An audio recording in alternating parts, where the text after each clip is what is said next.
I have a ton of plans for this world. However, most of those plans revolve around using the Create mod. And basically everything in the Create mod requires a ton of wood. And up to this point, I've basically only been manually chopping down trees. So today, I plan on changing that. First, by scouting out a brand new area to build the tree farm, by cutting down the trees that block my path to the new area, and building a new road to the area. And finally finishing off by building the tree farm. So if you're excited to finally get started on a tree farm, make sure to hit the like button and subscribe. It helps the channel out a ton and lets me know that you guys are interested in these videos. If you want to take it one step further, why not consider becoming a channel member? It's the best way to support me directly, and you get access to all of these videos early. And without any further ado, let's build a tree farm. So like I mentioned in the intro, we need to actually find a new area to actually get set up here and actually get a tree farm going. So I'm gonna go ahead and use the dragonfly here. And oh, we're actually out of lava here. 1 second. I definitely need to get the dragonfly converted over to diesel. One thing that I didn't actually realize about the biodiesel is that if you use it inside of a diesel engine, it actually uses it a little bit less, which is pretty nice. So it'll actually last longer than a bucket of lava inside of a steam engine. So I guess while we wait for the lava to fill up this backpack, let's talk about what I did in between episodes. And the first thing that you might notice is that we do have a shotgun now. And it is pretty good. We have a few attachments on it. We have the shotgun spreading barrels. This basically just adds a little bit of weapon spread. We have a stock, which actually reduces our spread a little bit. So we have a -75, but a plus 100%. So it's like a plus 25% weapon spread. And then we have the automatic loader, and this thing was a pain in the butt to actually craft. It wasn't overall too expensive, but I did have to rearrange my mechanical crafters here a little bit. And yeah, so it's a ton of brass sheets, a couple of precision mechanisms, and andesite alloy. Really not too bad, but it's definitely worth it because it makes it reload so much faster now. And it actually shoots shotgun rounds. And these aren't really too bad to make. They're basically the same recipe as the revolver. However, it does seem to be, I guess it's a 1 to 4 instead of, I think it's 1 to 8, I want to say, with the revolver. So you don't get too many from this. It also requires paper, but it definitely does a ton more damage overall. And it's actually a lot easier to use when fighting off hordes of zombies. Also, in between episodes, I overhauled this little area over here by the wheat field. And yeah, I've basically just removed all of the belts except for the ones leading into this first silo. We're actually using this first silo as our storage in here, and we're actually using 3 barrels instead of 3 giant vaults. I figured this was probably a little bit less laggy than the vaults, so we're definitely going to be using this for this area now. However, it is going to be a little bit more complicated because we have 3 portable storage interfaces right in a row, and whenever the truck comes by and tries to link up, it'll actually link up to each of them unless there is a redstone block right here. So I'll have to solve that issue somehow in the future, probably by just having these at different levels and then having each truck have their ports at different levels as well. And then of course what we did in the previous episode was build up this little biodiesel factory here, and it has definitely been producing a ton of biodiesel.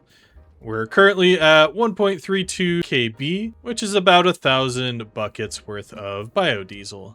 And this thing is actually currently producing more seed oil and ethanol than we can actually mix together. So probably in the future, we'll end up adding a few more basins here, but honestly, we're not going to need a ton of biodiesel until a little bit later on when we build our power plant, which is also going to be using biodiesel, at least for the town here.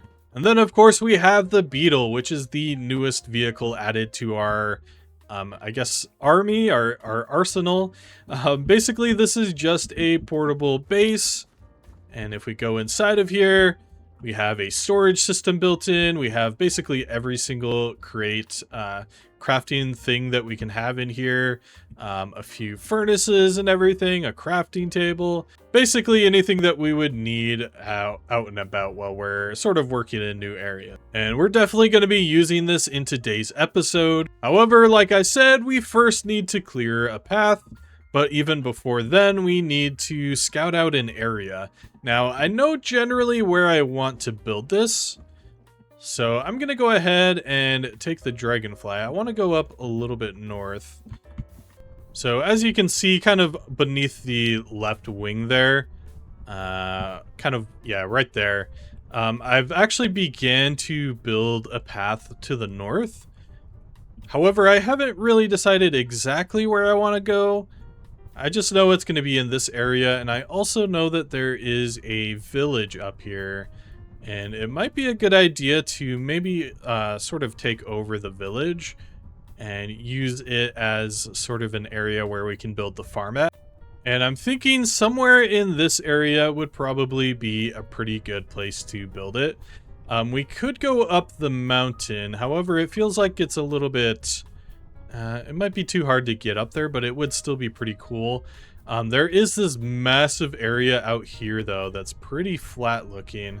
So it wouldn't be too hard to build a tree farm here.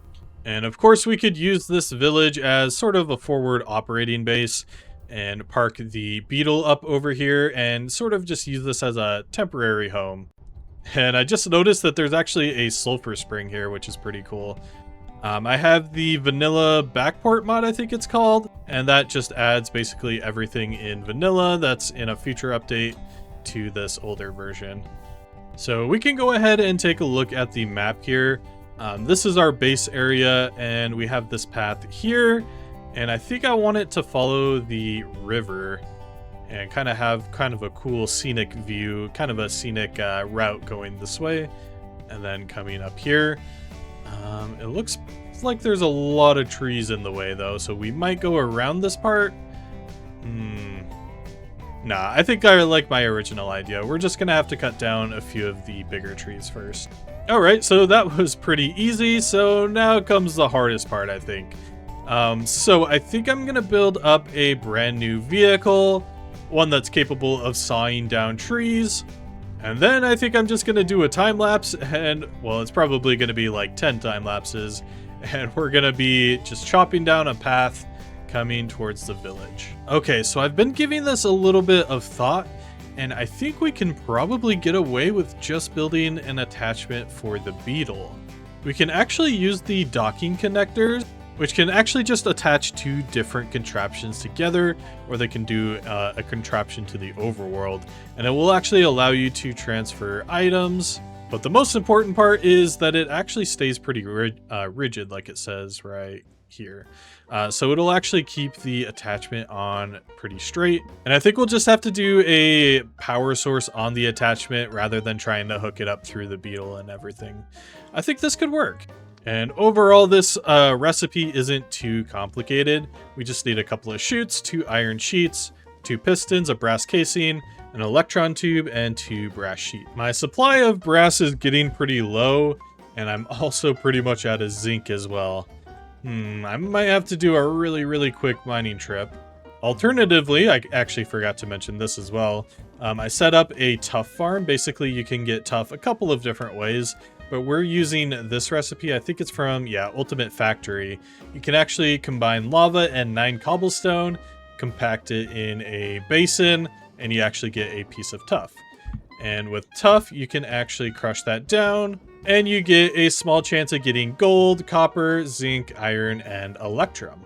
So we'll definitely be using this as a farm in the future as well. I just have this very tiny temporary situation set up here. And we don't even have like a real source of lava over here. I was just using the backpack. Okay, so now we can just go ahead and throw this on the front. Oh, unfortunately it's gonna... that should be fine. So if I put that here, then we probably want to block in between. Maybe flip this guy around. And nope. Oh, I guess it needs redstone, doesn't it? So if I give this one a redstone signal... Okay, interesting. Let's move that one further back. This will probably pop off. Okay, good. Then we give that one redstone. Nice, okay. So that's kind of the basis of how we're gonna attach this thing. Now I just need to figure out what to build and how to build it. We're probably gonna want some sort of pivoting system, even though that might not even be fully necessary. I'll workshop something, and then, yeah, we'll probably do a quick little time lapse here, and hopefully I come up with something good. And before I build this, I actually just quickly wanted to go over the tool gun mod. This is an absolute game changer that I added semi-recently to this mod pack. Basically, it's kind of like the creative physics staff, but we get like a ton of different options. We can rotate, we can disconnect. In the sort of creative version, you can actually just put down a schematic without having to deal with like the schematic cannon and all of that stuff. So it's a pretty cool tool. I'm going to be making the magnetic gun first, though. The magnetic gun is a weaker version of it. It basically will just allow us to very slowly move our aeronautic structures around. Here we go. That should be connecting here. Oh, maybe because I put it there. So yeah, we can actually lift this up. It does sort of depend on the weight of the structure as well. But surprisingly, I'm actually lifting that up pretty well. Also, it does have a durability, which is something to note. But yeah, this thing should absolutely make building these aeronautics vehicles a lot easier. In fact, I might actually go and immediately upgrade this to the tool gun.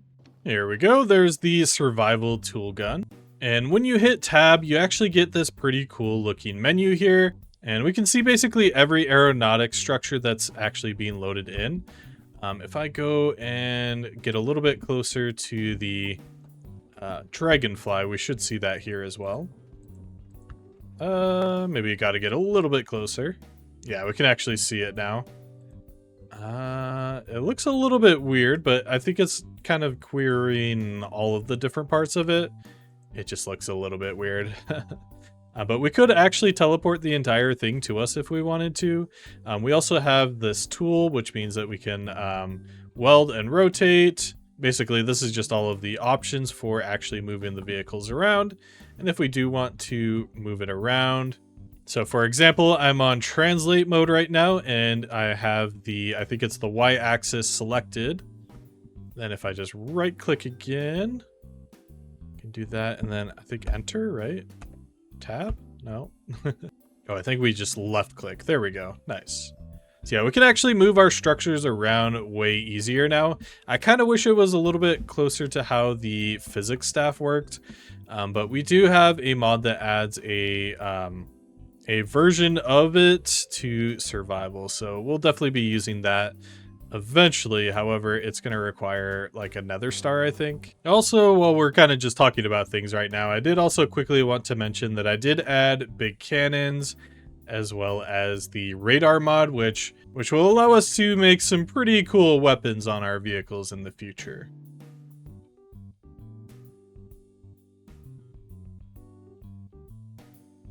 All right, let's go ahead and give this thing a little bit of a test run. I just went ahead and turned it back on. And yeah, it's looking pretty good. Now the question is, oh gosh, I'm definitely gonna have to make it a little bit wider. But can I just kind of travel over the stumps is kind of the question I want to ask. Oh, I can. Okay, and it's not too bad. We also have 8 tires, which means that we're probably not going to get stuck all that often. We probably still will get stuck every once in a while, but yeah, this is working pretty good, actually. So I think the plan now is to just go ahead and go through the forest. We need to clear a pretty decent path here. And it's going to have to be a little bit wide, and then, yeah, we should be able to get back and forth pretty easily. So I'm going to go ahead and spend some time doing that. and we'll come back in just a little bit.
Alright, so I finally finished clearing the path all the way up to the village, and we can go ahead and take a look at the map now. And yeah, it is looking pretty good. There were a few sort of more complicated areas, such as like this area right here, where there's just kind of a ton of moss cobblestone boulders sort of spread out and blocking the path. So that area took a little bit longer than I was hoping, but honestly, it's looking pretty good overall. I think the next step is to just kind of go through with the paving machine and basically just bring our sort of dirt road pattern all the way up. I'm thinking in the future, this entire road right here is probably going to be paved with more of like maybe a deep slate or something like that. But for right now, it is just going to be dirt until I kind of decide on a better sort of pattern for it. But yeah, I'm going to go ahead and do that.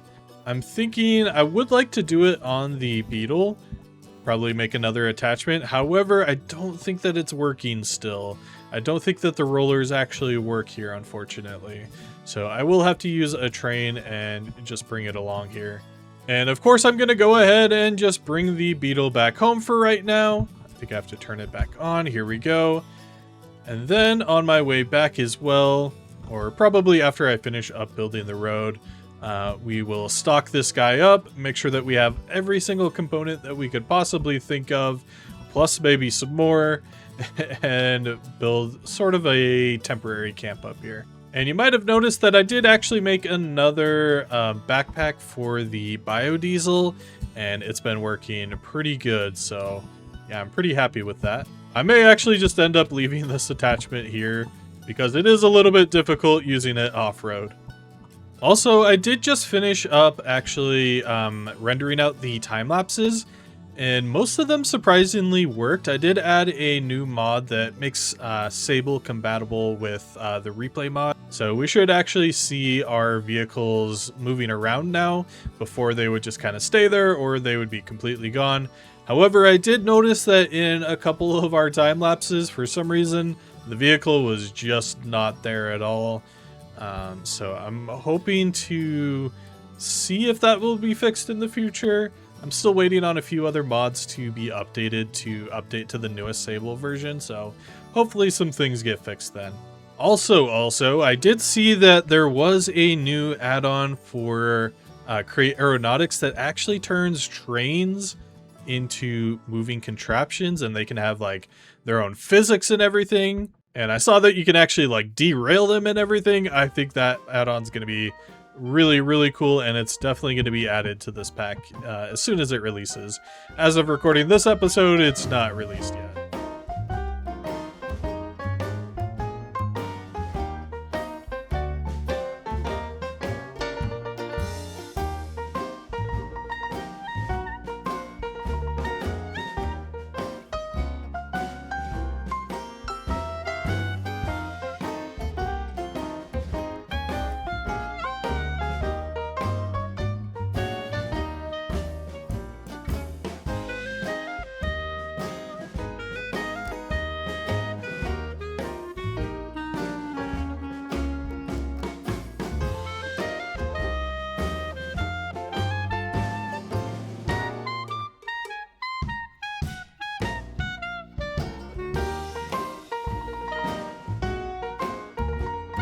right, and I've finally finished up the path here, and it is completely done all the way back to the base. So we can take a look at the map, and we can see here it connects all the way up. There were a few spots here and there that I actually needed to go back through with the trowel and clean up, but yeah, it is now done, which means that we can finally start working on the area for the tree farm. So I think that probably the best way to actually work on this area and get it started is to just take the RV with the saw and just clear out a big area.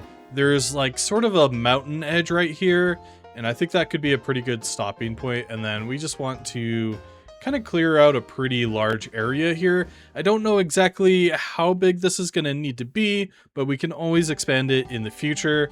I don't know if I've mentioned this or not. I do want every single tree type. Also, wow, it looks really cool up here. Yeah, these shaders are really cool. Very, very nice up here. I think I'm gonna go ahead and sleep for the night and then continue working on clearing out some trees.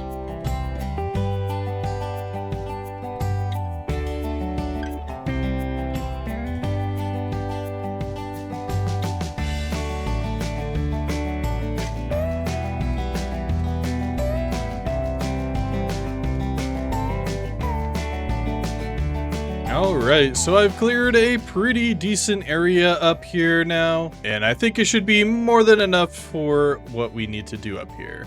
And if it's not, we can always just clear some more trees. But what I want to do now is focus on getting all of the saplings together. I have a few of them, but we are definitely missing, I think, probably the majority of them. So I'm gonna go ahead and drive the Beetle back home.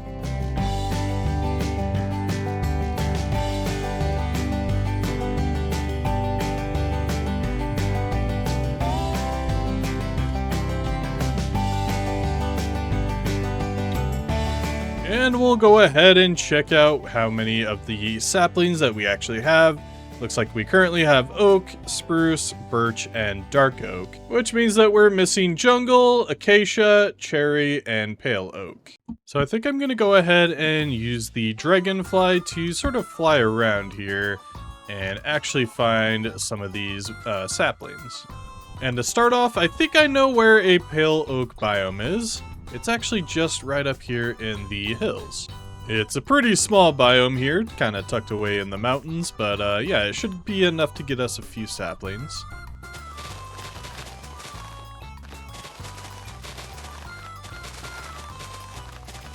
Alright, so that is pale oak marked off of our list. Let's go for cherry saplings next. And I'll just go ahead and use the nature's compass to find a cherry grove. And the nearest one is 4,000 blocks in the east. There's also one a little bit further north of spawn if we actually need to go that direction instead. I know that there's a mountain over in this direction. I don't know how tough the terrain's going to be though, so we'll just have to kind of find out. Alright, so we finally reached the cherry grove biome. It was a little bit sketchy because we had to cross an entire ocean as well as a couple of mountain ranges, so yeah, we did struggle a little bit, but we're finally here. Now, an interesting thing that I didn't actually quite realize about the area that we're building on is that it's actually kind of its own continent. There's actually, I think, an ocean probably goes all the way down this way, so on our return trip, I might actually just explore this coast and see kind of how far down it goes, and yeah, kind of discover a little bit more about the lands that we're actually occupying right now. And after continuing to explore for a little bit longer, I've finally found a actual savanna here. And there's even a village here too, which is pretty cool. But of course, the thing that we're actually looking for is the acacia. And this guy's pretty cool. I think it's a lizard. Hello there, friend.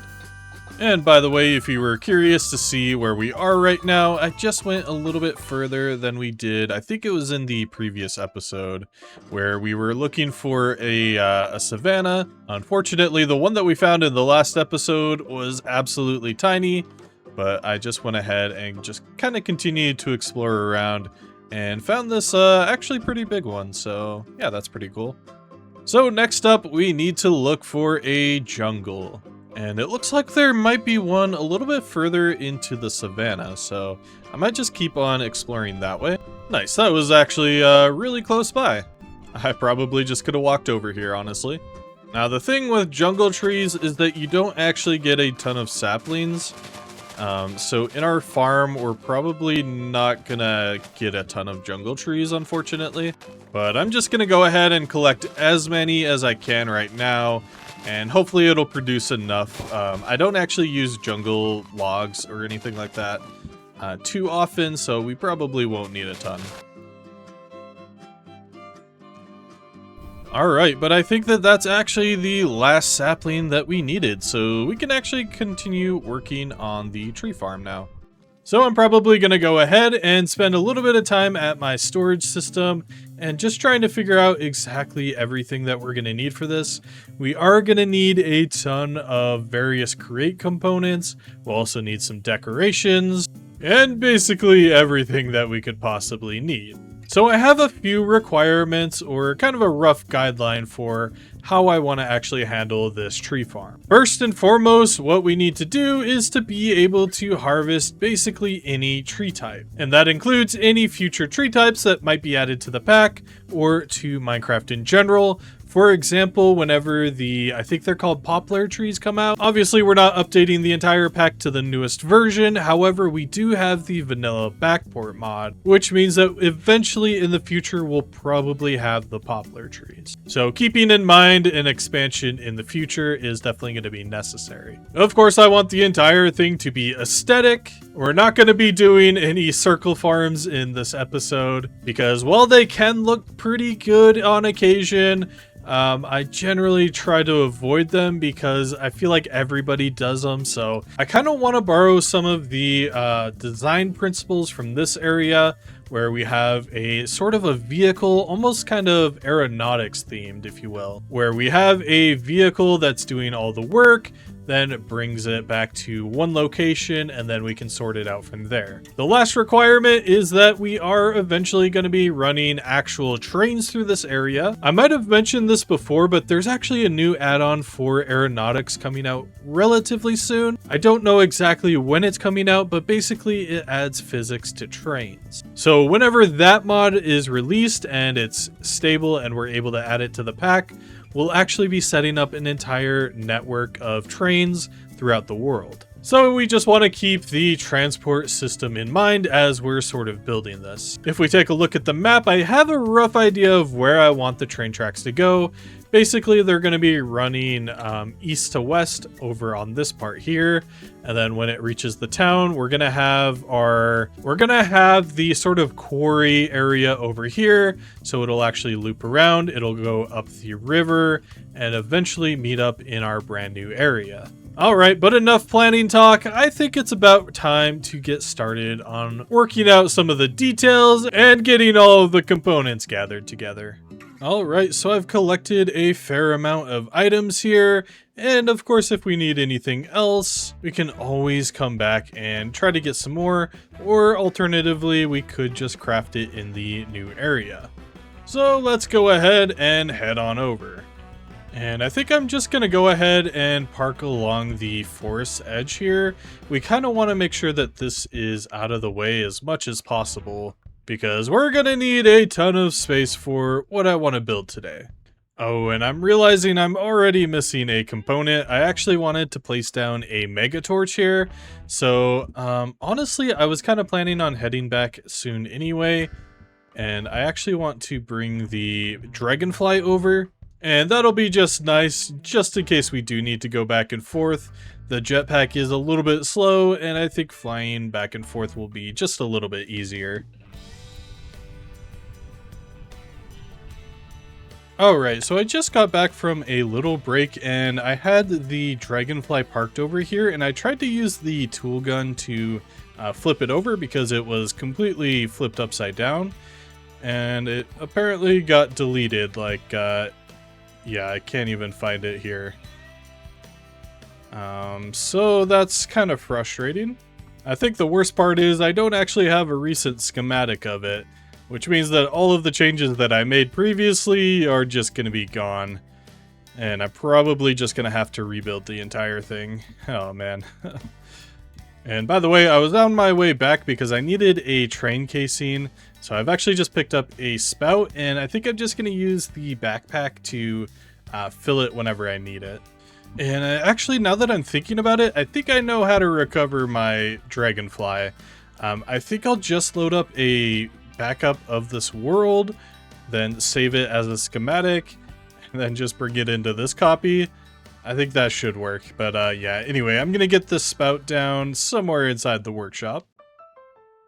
Alright, but we can finally get back to what we were actually planning on doing right now. So we can go ahead and place down a train station, get a new train made, get a train casing down here for the wheels. I'm probably going to need to make a new one, but that's fine. This is just for demonstration purposes. So we'll get down a few volts. We'll get a portable storage interface down. This is definitely not where it's going to be in the end, but we're just kind of demonstrating things here. So now we just need to get our saws down. Now I'm thinking with this one, what I want to do is have it, I don't know if I want it on both sides or one side. I think both sides. So we'll go ahead, pop out a few andesite casings here. We'll go out by 3, and we'll put down here a couple of saws on that side and a few saws on this side. Then what we're going to want is a couple of deployers on either side as well. And I'll just use... Oh, I was looking for andesite earlier, but I actually have some here in my backpack. So I think we can go up by 1. Here we go. And we'll just get these facing... Nope, not that way. There we go. Just have these guys facing downwards, pointing towards the ground.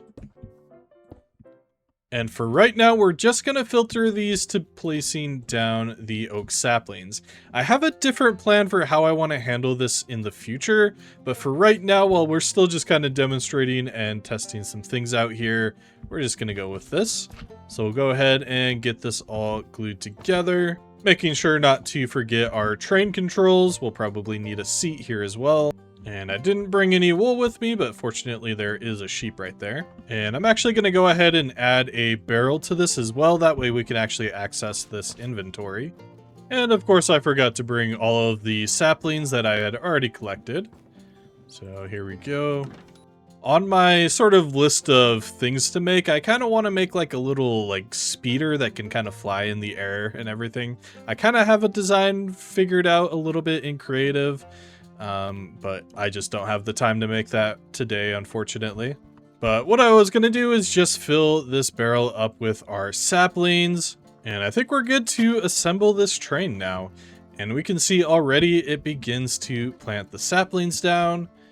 And as we move it along the rail here, it's actually going to keep on placing down the saplings next to it. Now this is going to work just fine for the oak saplings. And I think probably for birch as well. I'll kind of have to give this a little test with some of the other sapling types. But it's definitely not going to work for spruce because it's going to try to build the big spruce trees, which I guess would be fine here, honestly. But we'll probably do something a little bit different for those. And we actually already have a sapling plant grown here. We can go ahead and move through. And nice. So yeah, this is a very, very, very simple proof of concept for this. So what I want to do now is to kind of figure out the actual design for the machine. I haven't even really decided if I want the rail underground or above ground. I think I want it above ground. I kind of want this to be almost like its own, almost like a train kind of deal up here. So I got some thinking and configuring to do. So hopefully I can figure out something nice, and then we'll come back in just a moment.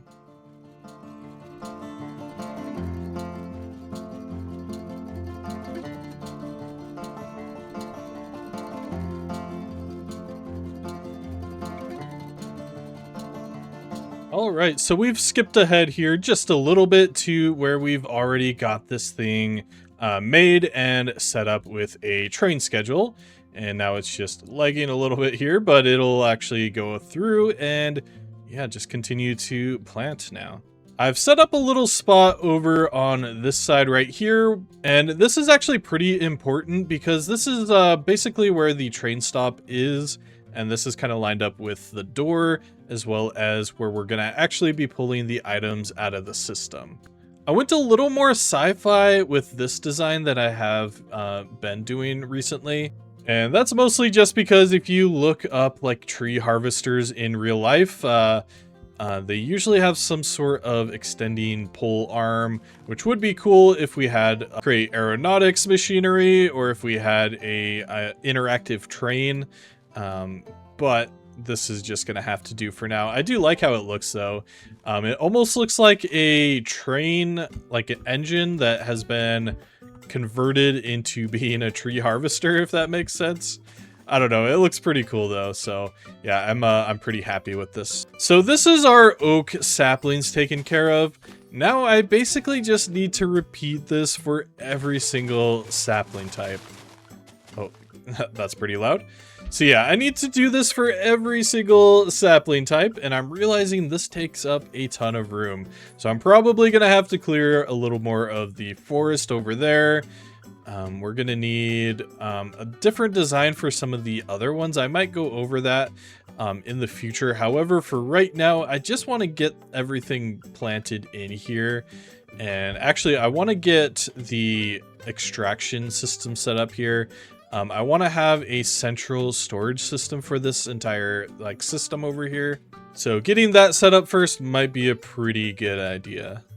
All right, so I've continued to grind for just a little bit more here. Unfortunately, I didn't have the train casings and all of that stuff like sorted out before I started this, which meant that I had to do a lot of grinding, mostly involving mining some obsidian, which just took so long. So unfortunately, I am completely out of time for this episode. But as you can see in the background, we have the oak farm set up right now. The harvester that's behind me right now is actually the one that's for the oak. Basically, the driver kept on suffocating inside of the tree branches here.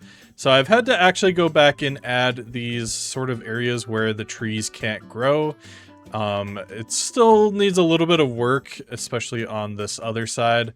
But yeah, I'm gonna have to make some andesite golems for that, so that's why this one's just over here. Also, so that I could copy it for the second one. So the second one is gonna be for the birch saplings. And this one's gonna be a bit smaller than the oak one, and that's just because I don't really use birch at all. Same with the acacia trees over here. This is where the acacias are gonna go.